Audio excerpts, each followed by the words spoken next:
But also, Stephen, wanted to have you on to talk about Athlon preseason top 25. And I threw this to you, Stephen, and you said, man, I can't even put together 25 right now.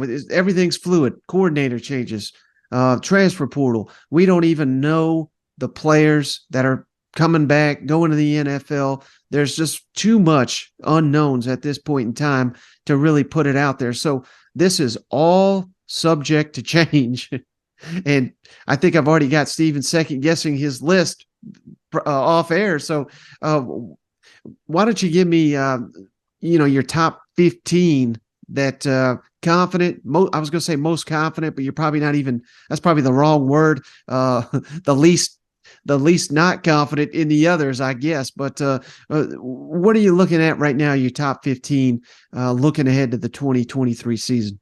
I'll start where I think the season ends on Monday night. I think Georgia beats TCU, so I'm picking them to finish number one in my very early top 25 for next season. I think the theme that I've gotten when I was looking through all these teams is we don't know as much as we used to about these teams at this point. In the past, you could pull up the roster and you could say those 17 seniors are leaving. Here's who we think replaces them. Now with the transfer portal, with the second signing day coming up, you also have super seniors. Like, we're still figuring this all out. But I think when you start studying for next season, I mean, Georgia's they're going to bring back a lot of roster talent. And frankly, I think they're the program to beat right now in college football. I think Alabama, the dynasty's not over, but I do think that Georgia's the team to beat. So I've got Georgia at 1. I've got Michigan at 2. I know there's still, this is where we get into the unknowns, is Jim Harbaugh on the sidelines next year for Michigan, but they do bring back J.J. McCarthy. They bring back Donovan Edwards. So Michigan, once again, I think will be in the playoff mix.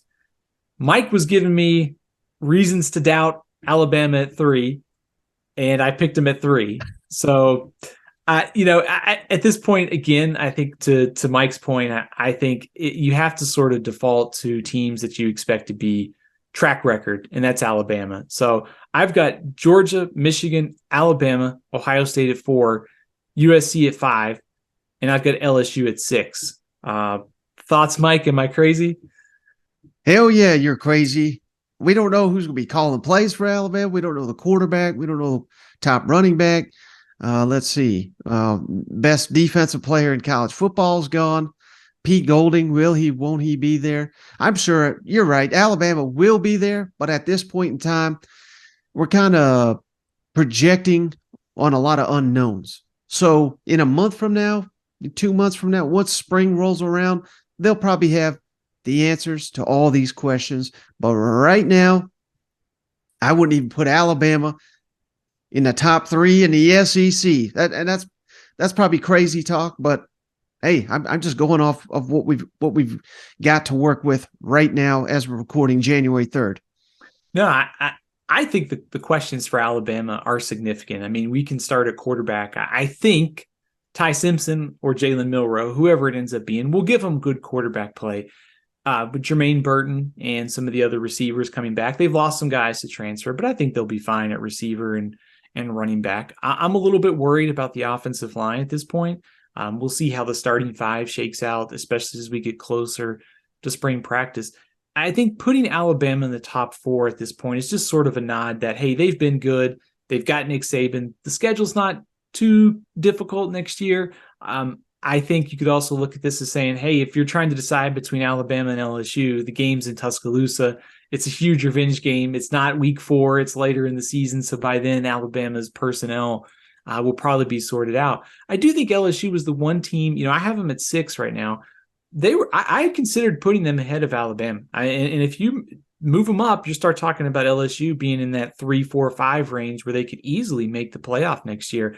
I mean, I love the way that LSU's roster is shaping up, especially when you get your offensive line coming back for next season, 1 or 2 potentially starting quarterbacks on your roster. The receiving core should be one of the best in the SEC. Harold Perkins, we know, is going to create tons of havoc, and they've done a nice job in the transfer portal this year and last year of trying to reload the secondary, and they get Mason Smith back on the defensive line. So I've got LSU at 6. I think Georgia to me was a clear 1, but I think once you get past Michigan, you start slotting in Alabama, Ohio State, USC, largely because they have the Heisman Trophy winner coming back at quarterback, and LSU. Like I think any of those teams could be after Michigan, and I wouldn't argue if you wanted to bump LSU ahead of Alabama.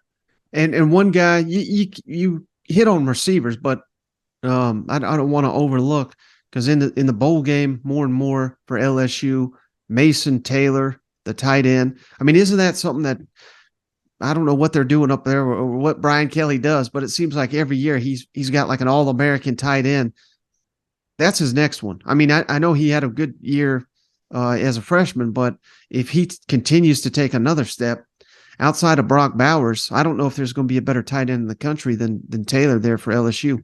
No, that's a great point. I mean, first of all, I mean, kind of a surprising, freshman season for him. I mean, I would not have guessed that this is where he would be at this point of his career after just one season. But Brian Kelly, Mike Denbrock, that staff, I mean, every year at Notre Dame, they churned out a standout tight end. Michael Mayer, I'm sure Georgia fans are still arguing with Notre Dame about whether Brock Bowers or Michael Mayer is the best tight end in college football. So I think we can expect LSU to have like all SEC caliber tight ends. You know, that was a room that they were worried about with terms of depth and just talent at the beginning of the year. Not so much now. I mean, they've got one of the better ones in the SEC and one of the better ones in college football next year. All right. So who you got after LSU in your early rankings? I've got Penn State at 7. I've got Florida State at 8, Tennessee at 9, and Washington at 10. I'll touch on Tennessee because I think they were a hard team for me to rank. I think looking at just what they lose, it's obvious the 2 receivers, Cedric Tillman and Jalen Hyatt, are gone. I feel like Tennessee's just going to reload at receiver. Maybe they don't have the Biletnikoff Award winner, but I think they'll be okay at receiver. I was encouraged by Joe Milton's performance in the Orange Bowl. It's one game. I don't want to overreact to a bowl game, but if Tennessee gets that Joe Milton with a little bit of improvement on defense, and given that the rest of the SEC East outside of Georgia seems to be very much in flux, then I think you feel pretty good about Tennessee. You know, the schedule's not overly taxing either. I think you could chart a path easily to 9 or 10 victories right off the bat. So I've got Tennessee at 9. I might be a little too high in them, but I think if Tennessee gets that Joe Milton combined with some other improvements, I think top 10 team seems to be pretty realistic for this team. And after losing all those pieces, that would be quite an accomplishment. And how much of that, Stephen, is Josh Heupel's track record, where it doesn't seem to matter where he's at or who he's got to work with, he produces these quarterbacks that just put up insane numbers, and that's not to take away anything from Hendon Hooker. He's an all-time Vol now. He's one of the best to ever suit up for Tennessee. I'm not saying Joe Milton or Nico are better than Hendon Hooker, or specifically not next season.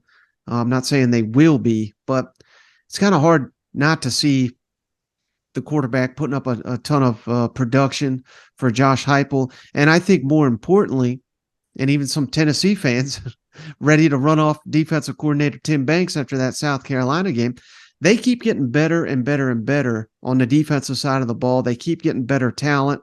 I know I'm not sitting here saying they're going to be Georgia on defense, but I think they'll continue to get better and better on that side of the ball.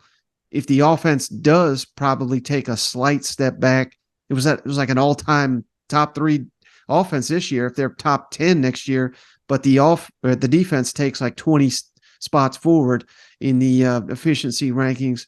I mean, Tennessee, to your point, they probably should be a top 10 team. Yeah, I think if Tennessee only averages like 38 points instead of 40, they're still going to be in pretty good shape next year. I think you have to view Tennessee's offense almost in the same respect that you view Kirby Smart and defense. They just lost, how many players early to the NFL, and they reloaded to one of the best in college football again. I think you can just expect that Heupel and Tennessee are going to put up a ton of points and yards every year. And if Joe Milton doesn't work out, you've got a 5-star ready to step in. And you've also got some weapons that looked pretty good in the bowl game. Brew McCoy, I think, is really talented. Squirrel White had a great game, too. I suspect that we'll figure out some other guys that Tennessee's going to have emerge at receiver. But I think if Tennessee's going to make the jump from being a number 9 team to a playoff team, there has to be improvement on defense. It starts with getting better personnel, like you mentioned, and just better play on the field. I think if you want to be optimistic for a pure Tennessee fan, the defense was better this year. I know they were disastrous at South Carolina, but at the end of the year, I think for the most part, the stats will bear out that they were better, especially against the run in SEC play, and they had a great game plan against Clemson in the Orange Bowl. So I think Tennessee's on the right track on defense. I still want to see more, but at least if you're Tennessee, you know going into next year that they're going to be set on offense. I'm not worried about Tennessee's from an offensive standpoint. It may not be as prolific, but it's still going to be very good.